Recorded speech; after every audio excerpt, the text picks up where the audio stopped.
Mesdames, Messieurs, bonsoir. Jeudi 19 juillet 2018, voici la une du journal. Expansion, la compagnie fruitière Société Française veut étendre ses activités à la banane camerounaise. Le PDG du groupe était reçu en audience ce jeudi par le chef de l'État, son Excellence Paul Biya. Entretien en tête de ce journal. Forclusion, dans quelques 3 heures maintenant, la fin du délai légal pour le dépôt des candidatures à la présidentielle d'octobre. Une candidature féminine vient d'être enregistrée en début de soirée, portant à 21 le nombre des partants. Séparation. Le grand maître de l'ordre souverain de Malte a quitté Yaoundé cet après-midi après 4 jours d'une visite officielle intense et riche. Dans ce journal, la dernière étape en Djambé et les au revoir en Simalène. Voilà pour les titres. Entretien autour de la banane camerounaise ce jeudi au Palais de l'Unité. Le président de la République se recevait en audience Robert Fabre, le président du groupe français Compagnie fruitière. C'est le premier producteur des fruits et légumes de la zone ACP. L'entreprise familiale est basée à Marseille en France. Elle vise maintenant l'expansion de sa filiale camerounaise dans le secteur de la banane. Le reportage au Palais de l'Unité, Yves-Marc Modzo. Le Cameroun, une destination qui attire bon nombre d'investisseurs. Robert Fabre est de cela. À la tête du groupe Compagnie fruitière, présent dans notre pays depuis de nombreuses années, à travers sa filiale Plantation du Haut-Pendja, il n'est pas à sa première rencontre avec le président Biya. Et ce jeudi 19 juillet 2018, il a décidé de refaire le voyage de Yaoundé et du Palais de l'Unité. Monsieur Robert Fabre, président de la Compagnie fruitière. Monsieur le Président de la République, bonjour.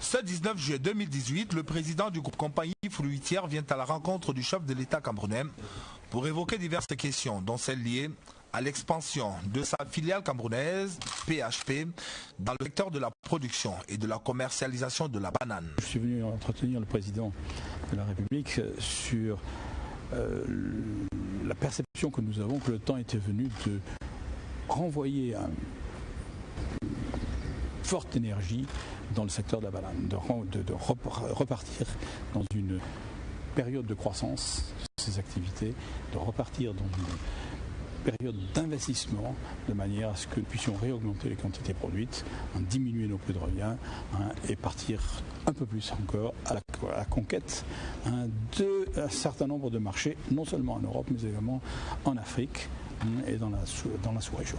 La nouvelle impulsion ainsi envisagée pourrait confier l'hôte du chef de l'État se mettre en marche très rapidement. En termes d'agenda, eh bien, si vous voulez, moi je crois qu'il faut qu'il y ait des réunions techniques dans les semaines qui viennent, que ensuite les capacités financières soient rassemblées d'ici la fin de l'été, et que les premiers coups de pioche soient donnés à l'automne. Et c'est visiblement satisfait de cet échange de près d'1 heure avec le chef de l'État que le président du groupe Compagnie fruitière va quitter le palais présidentiel. Parlons à présent de la présidentielle d'octobre 2018 avec cet avis aux candidats retardataires. Ils n'ont plus que 3 heures environ maintenant pour déposer leur dossier de candidature à Elecam. Au dernier pointage effectué ce soir vers 18 heures, 8 nouveaux candidats, eux, étaient déjà passés devant la commission de dépôt de Elections Cameroun, portant la liste des candidats à 20. On entendra certainement 21 tout à l'heure, mais je vous propose d'abord de vivre cette dernière journée fort riche en surprises. C'est un reportage de Rodrigue Bertrand-Tueno au siège de Elecam à Yaoundé. Le nombre d'âmes dans l'enceinte de l'ECAM a connu une inflation en ce jour de deadline. Les ouvriers de la plume ont pris leur quartier. Pour eux et les membres de la commission, rien à se mettre sous la dent jusqu'en mi-journée lorsque Barin Koula Edouard et Antoine Demanou déposent leur dossier. Dès 14 h, une information annonçant l'arrivée de Cabral Libye circule. C'est finalement 2h45 après qu'il se pointera, accompagné de plusieurs dizaines de militants et sympathisants. 1 heure environ plus tard, son dossier est déposé. Nous pensons qu'au regard de la lettre du code électoral, nous avons fourni toutes les pièces. D'ailleurs, ça a changé maintenant, on nous a délivré un récépissé provisoire, comme le dit la loi, sur lequel sont mentionnées toutes les pièces que nous avons déposées. Donc, pour nous maintenant, nous pouvons autoriser notre imprimeur à publier le projet de société. Concentré sur Cabral Libye, la presse ne voit pas arriver un 18e candidat, Rigobert Gabani Daha, encore moins le mandataire d'un 19e, Vincent Sosten Fouda. Ainsi, jusqu'à 18 h, 20 dossiers de candidature avaient été déposés sur l'ensemble du réseau Elekam avec le dossier de Jean-Blaise Gouet du mouvement patriotique pour le changement du Cameroun. Et on peut le dire, la nuit s'annonce longue à Elekam. Et pour les dernières nouvelles, je vous propose de retrouver sur place au siège de l'institution, au quartier Bastos ici à Yaoundé, notre reporter, le chef du service politique Séverin Alégambélé, qui fait le pied de grue là-bas pour nous ce soir. Bonsoir Séverin, et vous annoncez le dépôt du dossier de candidature d'une dame, Madame Geneviève Zéam-Veneux, serait la candidate indépendante de la dernière heure, donc, enregistrée à la délégation Elekam du Sud ce soir. Bonsoir Séverin. Le dernier pointage que nous avons effectué il y a quelques minutes avec le concours de l'équipe d'astreinte ici à Elections Cameroun montre que plus de 20 déclarations de candidature ont été reçues aussi bien à Yaoundé que dans les démembrements. L'équipe qui est chargée de recevoir ces dossiers est toujours là. Elle devra travailler jusqu'à minuit sous l'encadrement des responsables de la direction générale des élections et même du conseil électoral. Cette équipe devra donc travailler, recevoir ces dossiers et les rassembler pour les jours à venir. Après minuit, la direction générale va donc rassembler les dossiers reçus pour pouvoir les transmettre au conseil électoral qui devra statuer sur la publication de la liste des candidatures retenues et de celles qui sont rejetées. Possiblement, on pourra amorcer la phase du contentieux préélectoral si jamais ceux qui ont déposé les dossiers de candidature auront à revendiquer quoi que ce soit. Cela est prévu dans le code électoral. En tout cas, le Conseil constitutionnel qui sera saisi aura à statuer dans un délai de 10 jours maximum suivant le dépôt du recours. Et pour être complet sur ce projet électoral, le séminaire d'appropriation des textes par les acteurs du processus électoral pour cette présidentielle 2018 s'est achevé ce jeudi même au Palais des Congrès ici à Yaoundé. La rencontre était supervisée par des experts de la francophonie et par le Conseil constitutionnel. Elle vise naturellement le meilleur déroulement possible du scrutin présidentiel du 7 octobre. Dans l'actualité, le grand maître de l'ordre souverain de Malte s'est envolé ce jeudi de Yaoundé pour Rome. Le retour et la fin d'un séjour dans ces riches en terre camerounaise pour son Altesse éminentissime Giacomo dalla Torre del Tempio di Sanguinetto et pour sa forte délégation. Et comme à l'arrivée, la cérémonie de revoir était conduite cet après-midi à l'aéroport international de Yaoundé-Nsimalène par le Premier ministre, chef du gouvernement, Philémon Yang. Le reportage en Nsimalène, Laurentine Bokono. Tout est bien qui finit bien et s'achève là où tout a commencé. Aéroport international de Yaoundé-Nsimalène ce jeudi à 16h40, le démarque du Cameroun dit son au revoir au peuple camerounais avant d'embarquer pour Rome, siège du palais magistral. Je suis sûr que cette visite a renforcé l'amitié, les liens et la coopération entre le Cameroun et l'ordre souverain de Malte. L'hospitalité camerounaise restera toujours dans mon cœur. Vive le Cameroun! Avec le Premier ministre, chef du gouvernement Philémon Yang, il aura auparavant parcouru son album souvenir sur ses 4 jours de visite. À Yaoundé, siège des institutions républicaines, à Garouamboulaye dans la région de l'Est et à Djombe dans la région du littoral. Ici et là, de belles images, de beaux souvenirs. Au Palais de l'Unité, la rencontre au sommet avec la plus haute autorité de la République, le chef de l'État, Paul Biya. À l'emblématique amphithéâtre 700 de l'Université de Yaoundé 1, avec la cérémonie de la collation du titre d'honoris causa décerné à son Altesse éminentissime. À l'aller comme au retour, l'aéroport de Yaoundé-Nsimalen aura démontré sa capacité à accueillir les Audomacs du Cameroun dans la chaleur de l'hospitalité légendaire des Camerounais. Peu avant de quitter le Cameroun ce jeudi, le grand maître de l'ordre souverain de Malte était à Djombe, dans la région du littoral. Visite à l'hôpital Saint-Jean de Malte. C'est là une extension de l'œuvre humanitaire de l'institution. Pour accompagner son Altesse éminentissime, le ministre de la Santé publique, André Mamafouda, le gouverneur du littoral et une foule nombreuse en liesse. Richard Talatodem raconte la mobilisation autour de l'événement. Décor de grandes circonstances à l'héliport du PHP à Djombe, le gouverneur du littoral, Samuel Dieudonné Ivaha Diboa et son état-major accueillent le grand maître de l'ordre souverain de Malte qui vient visiter l'hôpital Saint-Jean de Malte de Djombe. Devant l'hôpital, un dispositif important et particulier pour le missionnaire de la charité, Fra Giacomo dall'autore del Tempo di Sanguinetto. Tous les discours ont vanté les fruits de la coopération entre le Cameroun et l'ordre de Malte, dont l'hôpital Saint-Jean de Djombe est l'un des fleurons. Tous saluent la dextérité et le dévouement du personnel qui soigne les pauvres et les désespérés. Le ministre de la Santé publique dit combien l'humanisme de l'ordre de Malte alimente l'altruisme du chef de l'État Paul Biya, qui a d'ailleurs décidé d'octroyer 765 millions de francs CFA à l'hôpital Saint-Jean de Malte de Djombe pour la construction d'un pôle pédiatrique et d'un pavillon mère et enfant. Et pour encourager les personnels de l'hôpital, le grand maître souverain de l'ordre de Malte remet des directions à plusieurs d'entre eux. Son Excellence Fra Giacomo dalla Torre del Tempo di Sanguinetto visitera ensuite les services de l'hôpital pour se rendre compte que le personnel est à la hauteur de la tâche avec un équipement adéquat. C'était donc la fête de l'humanisme à Djombe avec l'appréciation de tous. Nous sommes très contents de ce joyau est sur la nationale numéro 3 où il y a trop d'accidents.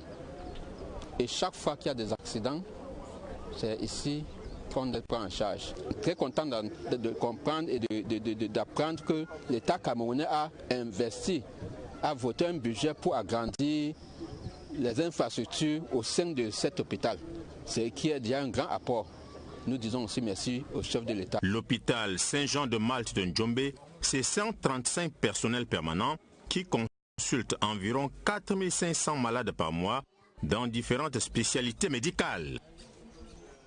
Dans ce même champ de la coopération diplomatique, le ministre des Relations extérieures, son Excellence le jeune Bella Bella, a accordé une série d'audiences ce jeudi à diverses personnalités. Ainsi, les chefs des missions diplomatiques de Chine et d'Algérie et l'envoyé spécial indonésien ont tour à tour été reçus par le ministre lui-même et par le ministre délégué, Adoum Gargoum. Au menu de ces échanges, le renforcement des liens de coopération et d'amitié avec ces pays amis. La synthèse de ces audiences, Laurentine Bokono. Premier à franchir le cabinet du ministre, l'ambassadeur de Chine au Cameroun, Wan Hinhu. C'est la première rencontre formelle entre le ministre, le jeune Bella Bella, et le diplomate chinois arrivé au Cameroun il y a quelques mois. Il est venu discuter des possibilités de concrétiser des conclusions obtenues lors de la dernière visite d'État du président Paul Biya en Chine.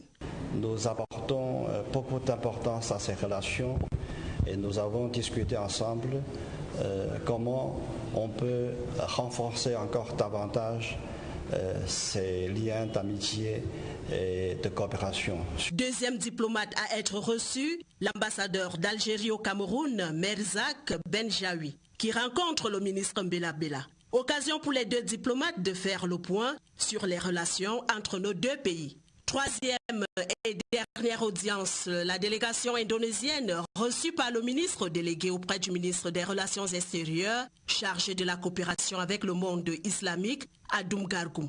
L'Indonésie veut explorer les nouvelles pistes de coopération avec le Cameroun, notamment dans le domaine du transport ferroviaire. Ces trois audiences montrent que le Cameroun conserve de bonnes relations avec ses pays amis. En bonne place dans l'actualité ce jeudi, l'ouverture des travaux de la Fondation pour le renforcement des compétences en Afrique. Cette 27e rencontre du Conseil des gouverneurs de cette institution va plancher sur l'emploi des jeunes. Occasion pour le ministre de l'économie Alamine Ousmane Meh, ouvrant la session, de souligner la place de choix qu'occupe la jeunesse pour le continent africain. Eugène Bey raconte. Le phénomène du chômage des jeunes en Afrique gangrène la quasi-totalité des États du continent. Et il ira grandissant si on y prend garde, prédisent certains experts. Le Cameroun, qui a mis en place une politique volontariste en la matière, à travers les initiatives telles que le PAGER-U, peut inspirer les autres États de la Fondation. Les jeunes sont une opportunité. Les jeunes constituent la force créative. L'agenda 2063 et l'agenda 2030 mettent au cœur de l'action des États, des gouvernements, la jeunesse. Le Cameroun est aussi engagé dans cette dynamique qui conditionne l'atteinte de l'émergence à l'horizon 2035. Le potentiel existe, l'appui multiforme des partenaires garantis. Mais il faut plus pour atteindre les résultats escomptés. Le thème central de cette session avec la CBF, c'est que nous puissions réfléchir sur comment investir durablement dans la jeunesse et que nous puissions utiliser cette jeunesse-là pour pouvoir capturer ce qu'on appelle la dividende démographique. Donc pour moi, l'une des clés plutôt, c'est que nous puissions investir massivement dans la formation et surtout dans l'autonomisation financière des jeunes.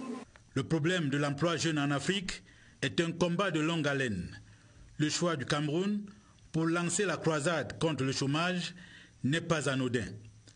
Les lendemains peuvent chanter si toutes ces intelligences regardent vers la même direction. Les personnels du ministère des Travaux publics sont à l'école des innovations induites par le nouveau code des marchés publics. La session de formation ouverte ce jeudi se tient à l'école des Travaux publics à Yaoundé. Elle va permettre pendant ces 2 jours de renforcer les aptitudes des participants dans les procédures de passation et de suivi des marchés publics.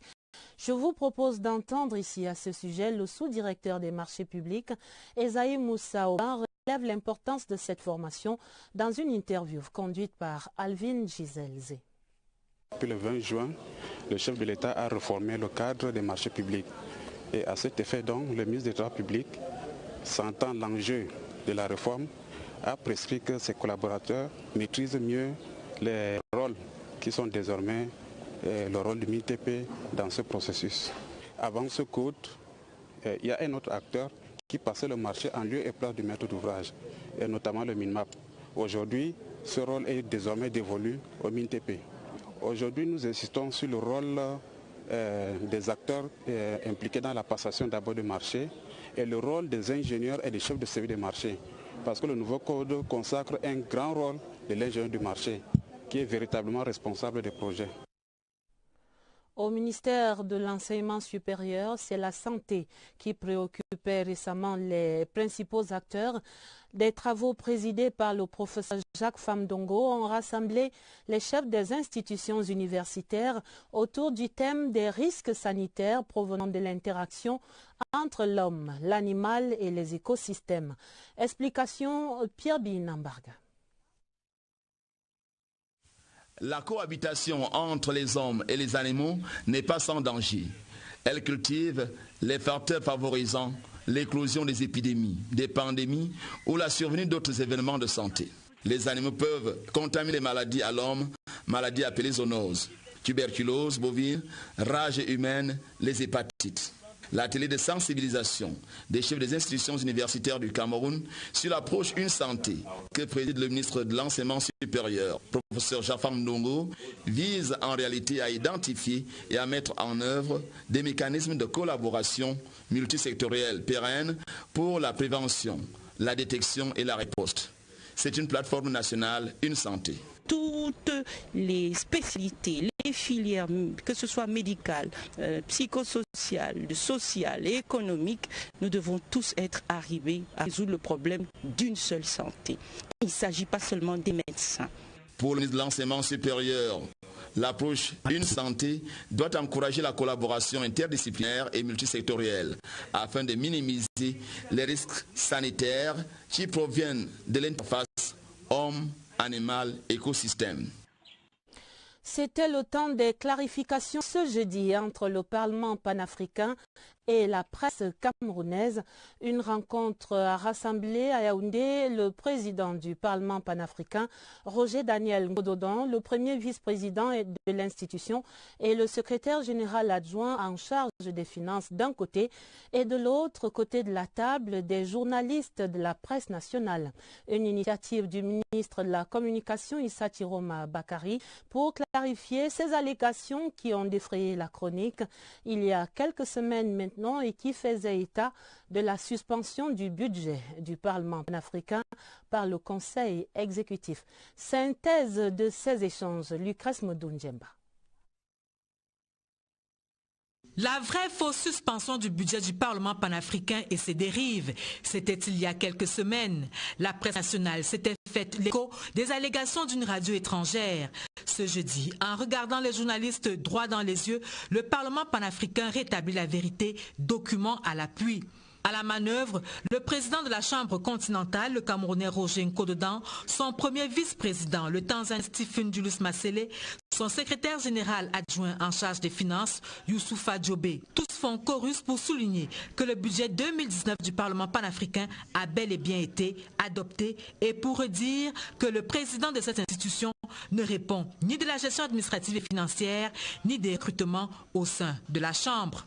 Le président ne recrute pas les gens au Parlement. Il y a toute une commission de recrutement. Le président n'agit qu'en dernier ressort. Et lorsque j'ai été élu en 2015, il n'y avait plus de postes vacants au Parlement panafricain. Il n'y a que 2 Camerounais, et qui ne sont d'ailleurs pas les cadres qui travaillent au Parlement panafricain. Et pour les finances, je ne suis ni signataire, ni ordonnateur. Après ce briefing, ceux des médias qui s'étaient fourvoyés reconnaissent à la suite de quelques confrères bien inspirés qu'ils s'étaient trompés. La presse camerounaise s'était trompée. Il y avait une nécessité à organiser ce point de presse pour édifier non seulement la presse elle-même, mais aussi l'opinion. On demande toujours d'aller à la source. Le président du Parlement panafricain est venu et s'est entretenu avec nous. Et il nous a expliquer ce qui s'est passé et on est mieux édifié sur ce qui s'est passé au Parlement panafricain. Il y a eu ce qu'il est convenu d'appeler des dérouts de la part de la presse, une certaine presse d'ailleurs, et les choses sont désormais plus que claires. Tout est donc clair, mais pour ne pas retomber dans les mêmes travers à l'avenir, le ministre de la Communication Issa Chiroma Bakari, sous une casquette de pédagogue, engage les journalistes à préserver l'image de marque du Cameroun en tout temps et en tout lieu. Le grave accident de la circulation survenu hier mercredi sur l'axe Yaoundé-Douala dans l'arrondissement de Mbankomo a fait 1 mort et 2 blessés graves et d'autres blessés légers, selon un communiqué du ministre des Transports qui exprime les condoléances du gouvernement et les siennes propres à la famille ici durement éprouvée. Jean-Ernest Massena Ngale-Bibehe annonce par ailleurs l'intensification des actions de sensibilisation et de contrôle conduites par les équipes de son ministère en charge de la prévention et de la sécurité routière. La CMCA, la CRTV Marketing and Communication Agency, évalue ses activités de l'année 2017 et celles du premier semestre 2018. L'exercice ouvert par le gérant statutaire, le directeur général de la CRTV, Charles Ndongo, lui a permis de saluer les performances réalisées par la CMCA et de l'appeler à la mobilisation des énergies vers les prochains challenges. Le reportage Roland Camille Soumbi de CRTV Centre. Charles Ndongo a répondu avec enthousiasme et empressement à l'invitation de présider la conférence commerciale générale à mi-parcours 2018 de la CMCA qui a un rôle central dans le dispositif stratégique et opérationnel de la CRTV. Sur des prévisions de 3,6 milliards établies au début de l'année dernière, le taux de réalisation se situe à 81% au 31 décembre 2017. Je vous dis solennellement bravo et merci. Toutefois, la satisfaction exprimée et les résultats obtenus appellent à plus de pragmatisme et de réalisme parce que des efforts sont encore à fournir pour que CMC fasse plus et mieux. Au cours du premier semestre 2018, les résultats obtenus, s'ils sont encourageants, sont légèrement en deçà de ceux escomptés. Certains personnels commerciaux affichent des résultats négatifs et des mesures fortes seront prises. Madame le directeur délégué, je vous demande ici et maintenant d'abréger les délais d'observation et d'évaluation sur cette clause concernant l'obligation de résultats appliquée à chacune et chacun de vos commerciaux. Un séminaire ayant pour thème Management Strategic Marketing Tips animé par des consultants, parmi lesquels Peter Ngou Tayon, sautant la conférence. Les meilleurs commerciaux qui se seront distingués positivement en 2017 seront récompensés.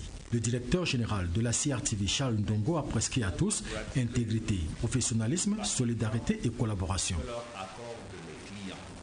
Je vous invite à Beijing, la capitale chinoise, qui accueille depuis hier mardi une vingtaine de professionnels de divers médias, publics et privés francophones venus du Cameroun.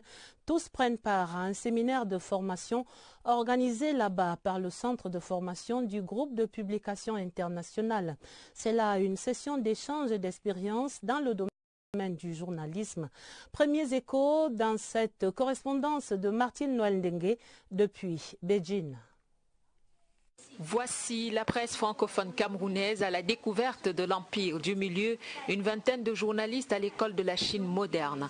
Durant 3 semaines, ils seront au contact des médias et experts chinois. On voulait montrer aux amis camerounais comment ça fonctionne, par exemple la radio maintenant en Chine, parce que maintenant la radio vraiment eu son développement et aussi son défi, parce qu'on ne sait pas l'avenir de la radio, donc j'aimerais bien échanger ce point de vue avec mes amis camerounais. Le prétexte est tout trouvé. Un séminaire de formation pour approfondir l'amitié et la coopération entre les deux pays à travers un partage d'expériences et des visites pour comprendre le modèle chinois de développement. Les conférenciers résument cet idéal par la nouvelle vision du président de la République populaire de Chine, Xi Jinping, bâtir une communauté de destin pour toute humanité, de quoi alimenter les attentes des participants. Une jeune télévision comme Galaxy Télévision en a fortement besoin.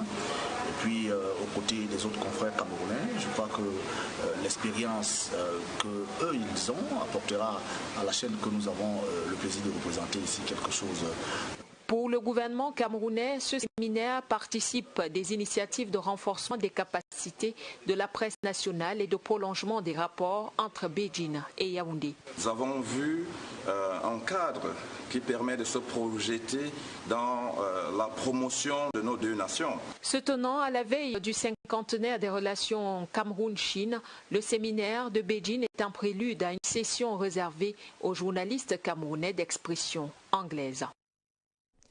En culture, la suite de la fête du cinéma africain à Yaoundé, le festival Écran Noir 2018, c'est aussi l'occasion d'émettre des réflexions sur la santé même du cinéma en Afrique, d'où ce colloque de 2 jours sur le thème du cinéma et politique qui a réuni des professeurs d'université venus de divers pays africains et européens. 2 jours de réflexion qui se sont achevés hier mercredi en présence du président du conseil d'administration des Écrans Noirs, le ministre Grégoire Auna. L'essentiel à retenir de ces échanges avec Laurence Okalia. Ce colloque tire ses origines d'une situation, la relation entre la politique et le cinéma en Afrique. Les Écrans Noirs ont mis sur table les lumières mais aussi les noirceurs de ce rapport. Les échanges ont touché d'un côté la politisation du cinéma en Afrique, ce qu'elle peut représenter comme menace pour le pouvoir politique, et de l'autre, la représentation des Noirs dans le cinéma en Occident. Mais au regard du rôle de reliance sociale que le cinéma joue, l'accompagnement du politique reste la bienvenue. Nous nous réjouissons d'avoir pu avoir des grands universitaires qui venaient du Sénégal, du Nigeria, du Gabon, du Cameroun. Nous pensons que cette réflexion va nous permettre de mieux évoluer et de savoir comment les financements doivent être trouvés, comment le cinéma africain peut être orienté.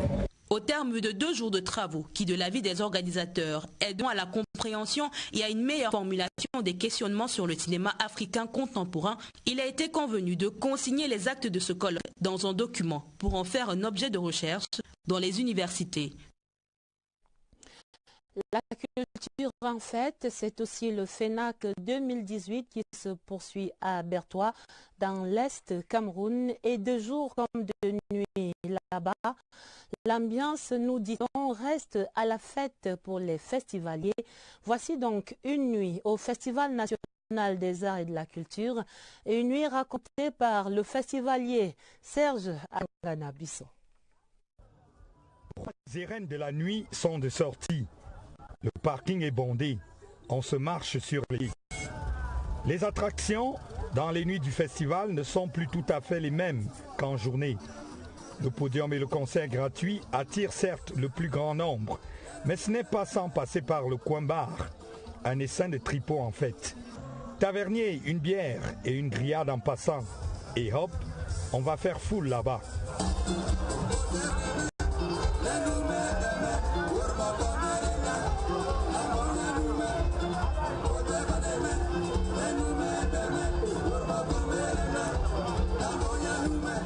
Nourriture et boissons, il n'y a que ça, la nuit. Et puis, les lampions sur les vêtements d'enfants et quelques jeux de société.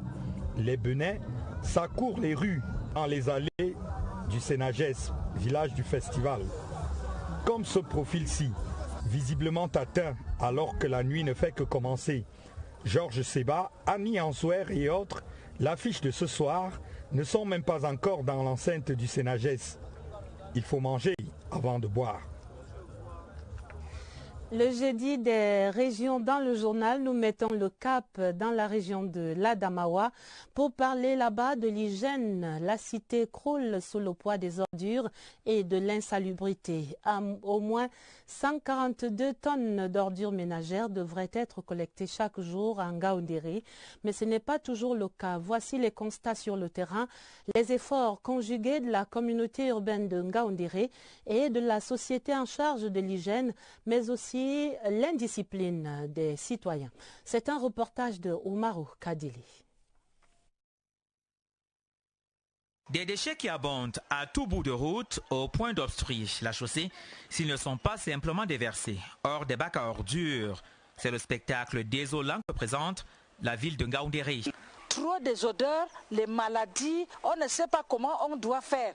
Nous sommes tous exposés, ce n'est pas seulement ceux qui habitent devant la poubelle, mais c'est tout le quartier. Face à la situation qui prend des proportions inquiétantes, certains habitants ici ont pris la pleine mesure de faire la propreté autour de leur environnement immédiat. Nous avons décidé de ne pas croiser les mains, de poser cette action citoyenne, gérer à notre niveau avec les moyens que nous avons parce que c'était déjà désagréable, les odeurs, les moustiques. Un geste qui vient accompagner les efforts d'assainissement que mène sur le terrain la Société d'hygiène et de salubrité du Cameroun. Dans la ville, nous avons 3 arrondissements et 10 circuits de collecte. Ça veut dire les collectes porte à porte. Nous collectons 142 tonnes de déchets tous les jours. C'est également le même constat fait du côté de la communauté urbaine de Ngaoundéré qui joue tout de même sa partition. Les populations ne nous aident pas. Les gens viennent verser des charbons qui sont encore chauds dans les bacs. Vous savez qu'ils sont en plastique. Il y a eu un phénomène de destruction. Les responsabilités restent donc partagées pour que l'hygiène et la salubrité soient de retour dans la cité métropole régionale de l'Adamawa afin que celle-ci puisse dignement répondre à cette appellation. Au Maroc, c'est également le cas un peu partout dans les cités au Cameroun. Et dans la région du Sud, on reparle de la sous-consommation du BIP, le budget d'investissement public et de l'impact négatif sur la croissance et le développement de cette situation. Félix Ngelengele, le gouverneur de la région, a fait dans un communiqué observer les conséquences néfastes de cette situation. Voici les causes et les conséquences dans cette enquête de Eric Asako de CRTV Sud. Depuis le début de l'année budgétaire 2018, on constate une sous-consommation du budget d'investissement public par les gestionnaires de l'État et les collectivités territoriales décentralisées. Le faible taux de contractualisation des prestataires de services et l'inexécution des bons de commande publics, évalués à ce jour à 8% contre 25%, à la même période, l'an dernier, en sont la preuve. Cette situation paralyse la croissance économique et le service public dans la région du Sud. Les prestataires de services ont des engagements auprès de leurs créanciers. Le non-respect des procédures édictées par l'État suscite en eux un véritable désamour pour les marchés publics. Les prestataires habituels ne vont pas vers les ordonnateurs pour solliciter les prestations habituelles. C'est peut-être dû aux difficultés de paiement que nous avons remarquées au niveau de la trésorerie générale et au niveau des postes comptables du Sud. Le délai de 60 jours d'ailleurs, prévu par le ministère des Finances, n'est pas respecté. Les populations paient les frais de cette situation qui commande de tirer la sonnette d'alarme, car les conséquences se font ressentir. Quand on envoie un budget au niveau de la région, c'est pour améliorer les conditions de vie des populations. Si on a envoyé des tables-bancs dans une école, et que ces tables-bancs ne soient pas exécutées, ce projet va impacter sur le rendement des enfants à l'école. Des mesures incitatives sont attendues par les prestataires de services afin de les amener en foule à soumissionner au marché public. Et on vient d'entendre certaines des raisons de cette sous-consommation du budget d'investissement public dans cette région du Sud, des difficultés de paiement au niveau de la trésorerie et puis des marchés publics qui ne font plus courir. On parle de plus de 309 millions de francs CFA de bons de commande qui attendraient toujours d'éventuels prestataires. Voici l'enquête menée dans cette région du Sud par Jean-René Mengele sur cet état des choses. Tout est parti d'un communiqué du gouverneur qui invite les ordonnateurs de crédit à mettre à exécution leurs bons de commande administratifs. Sont principalement visés toutes les 29 communes de la région du Sud et certaines administrations publiques. Visiblement, il n'y a pas beaucoup d'empressement au niveau de la commande publique. Les prestataires habituels ne vont pas vers les ordonnateurs pour solliciter les prestations habituelles. Le problème est donc réel. Les marchés publics n'attirent plus comme avant sur leur chemin beaucoup de pesanteurs. Les conditions d'octroi de marché sont devenues assez compliquées parce qu'il faut saigner à gauche, il faut saigner à droite et quand il faut réaliser les choses, on se retrouve plus sans argent, quoi. Et le temps qu'on nous mettons dans les trésoreries pour percevoir ce qui nous revient, vraiment la périodicité était très longue. Le paiement est également une phase qui a beaucoup d'activités.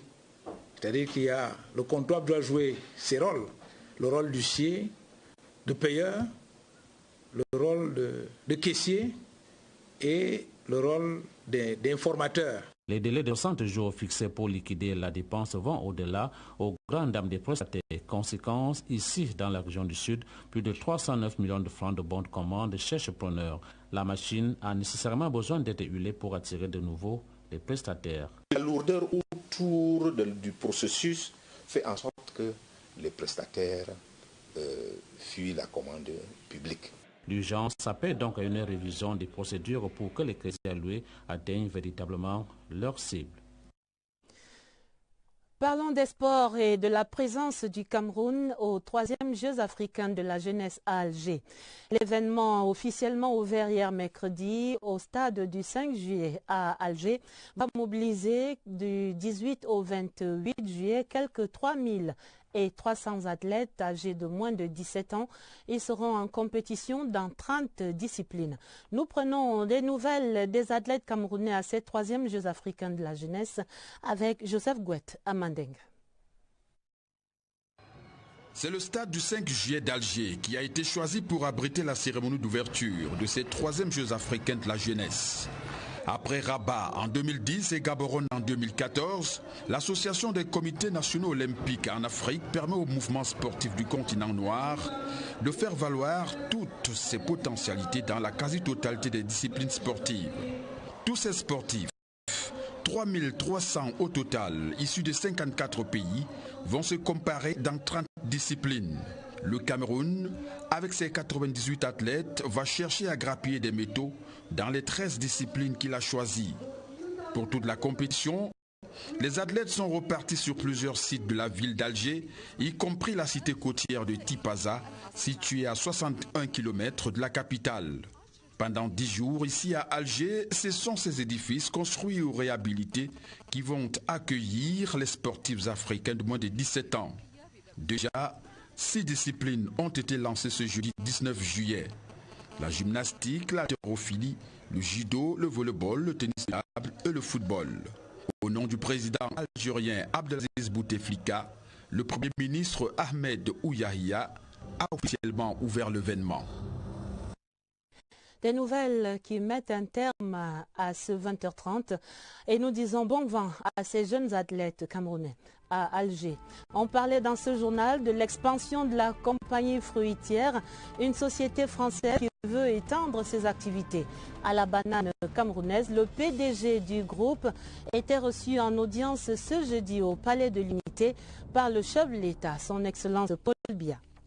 On parlait aussi de la forclusion, c'est dans quelques 2 heures seulement maintenant la fin du délai légal de dépôt des candidatures pour la présidentielle d'octobre. Une candidature féminine vient d'être enregistrée en tout début de soirée à Ebolova. On parlait également de la séparation, le grand maître de l'ordre souverain de Malte qui a quitté Yaoundé cet après-midi après 4 jours.